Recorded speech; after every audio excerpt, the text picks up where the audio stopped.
Welcome to our YouTube channel BD nursing for you. Nursing ভর্তি প্রস্তুতি, বিষয় Bangla, lecture number ৭১। আজকের টপিক বাংলা লিপি ও বাংলা ব্যাকরণ। বাংলা লিপি। বাংলা লিপির উদ্ভব হয় ব্রাহ্মী লিপি হতে। বাংলা বর্ণমালা উদ্ভব হয় ব্রাহ্মী লিপি হতে। বাংলা বর্ণমালা লেখা হয় বঙ্গলিপি দ্বারা। বাংলা বর্ণমালা স্থায়ী রূপ লাভ করে ঈশ্বরচন্দ্র বিদ্যাসাগর দ্বারা।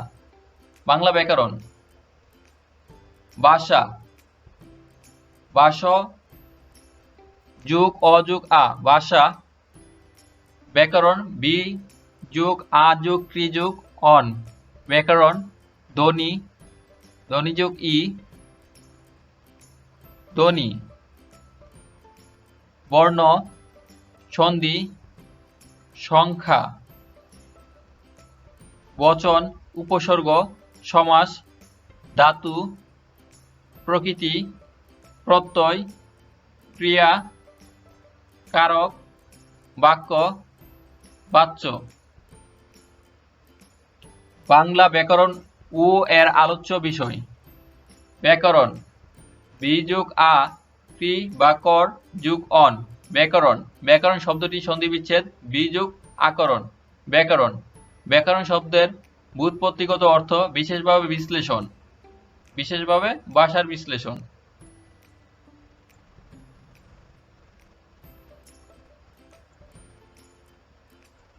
ব্যাকরণের কাজ ভাষাকে নিয়ন্ত্রণ করা, ভাষার অভ্যন্তরীণ শৃঙ্খলা সাধন বা আবিষ্কার করা।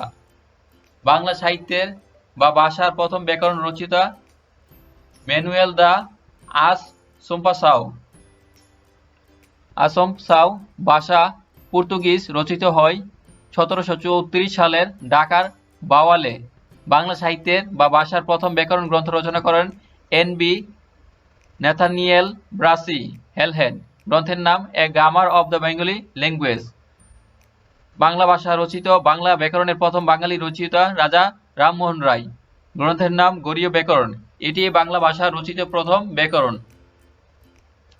প্রত্যেক ভাষারই বা ব্যাকরণেরই ৪টি মৌলিক অংশ থাকে: ধ্বনি, শব্দ, বাক্য এবং অর্থ।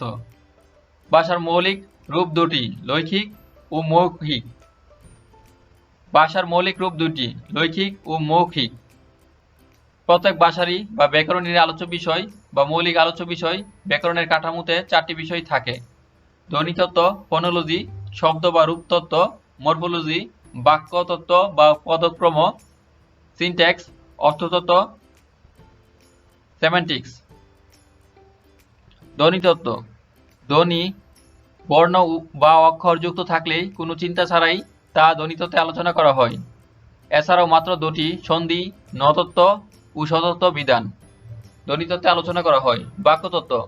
বাক্য যুক্ত থাকলেই তা বাক্যতত্ত্বে আলোচনা করা হয়।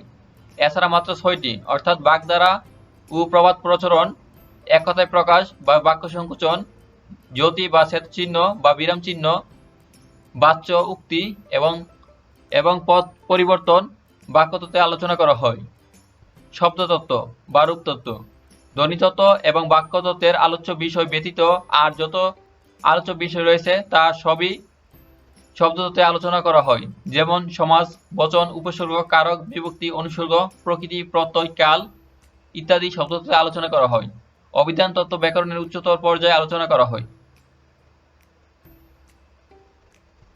নার্সিং ভর্তি প্রস্তুতি, নার্সিং জব প্রস্তুতি, নার্সিং বোর্ড প্রশ্ন সমাধান, নার্সিং পড়ালেখা ও নার্সিং এর তথ্য সবকিছু সবার আগে পেতে please subscribe our YouTube channel BD nursing for you.